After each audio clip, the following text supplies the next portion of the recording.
அனைவருக்கும்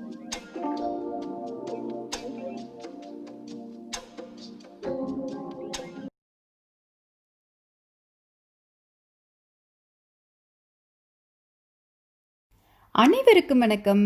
எல்லாரும் எப்படி இருக்கீங்க? இன்றைக்கி நம்ம அயத்தி கிச்சனில் என்ன பார்க்க போகிறோம் அப்படின்னா, ஆமாங்க, மாதுளம் ஜூஸ். மாதுளம் ஜூஸ் நம்ம ரெஸ்டாரண்ட்லாம் வாங்கி குடிச்சிருப்போம். எனக்கு ரொம்ப ரொம்ப மிகவும் பிடிச்ச ஒரு ஜூஸ். இதை எப்படி செய்கிறதுன்னு பார்க்கலாம் வாங்க. நான் 2 மாதுளைய விதைகள் எடுத்திருக்கேன் கட் பண்ணி.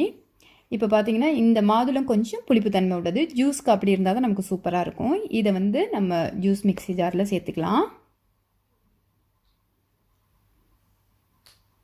இது கூட நான் 3 டேபிள் ஸ்பூன் ப்ரௌன் சுகர் சேர்க்குறேன், அதாவது நாட்டு சக்கரை சேர்க்குறேன். இது கொஞ்சம் இனிப்பு கம்மியாக இருக்கும். ஸோ அதனால் 3 டேபிள் ஸ்பூன் சேர்க்குறேன். நீங்கள் தேவைன்னா கொஞ்சம் அதிகமாக சேர்த்துக்கோங்க. ஆனால் இது கரெக்டாக இருக்கும். ஏன்னா ஒரு லைட்டான புளிப்பு தன்மை இருக்குது நம்ம மாதுளையில். இப்போ நல்லா அரைச்சிக்கலாம். பாருங்கள், அரைக்கும் போதே ஜூஸ் தனியாக வெளியில் ஃபில்டர் ஆகுது. இந்த சக்கையெல்லாம் இந்த ஜூஸர் உள்ளே ஃபில்டர் பண்ணி எடுத்துக்கும். உண்மையாக சொல்லணுன்னா ரொம்ப ஆரோக்கியமானதுங்க.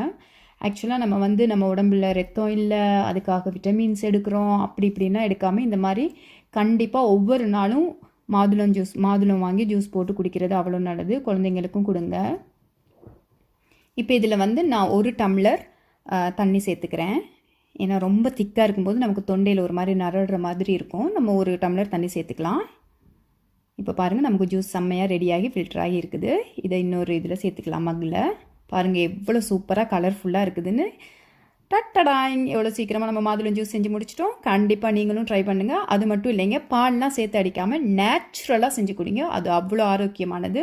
நம்ம உடம்புல அவ்வளோ ரத்தம் அதிகமாக வரும் அடிக்கடி நம்ம மாதுளை ஜூஸ் எடுத்துக்கிட்டோம்னா. இந்த ரெசிபி உங்களுக்கு பிடிச்சுன்னு நினைக்கிறேன். கண்டிப்பாக நீங்களும் செய்து பாருங்கள். அயத்தி கிச்சனுக்கு மறக்காமல் சப்ஸ்கிரைப் பண்ணுங்கள். ஆரோக்கியமான உணவு, ஆரோக்கியமான வாழ்க்கை. இன்னொரு ரெசிபியில் சந்திக்கிறேன். பாய் பாய்.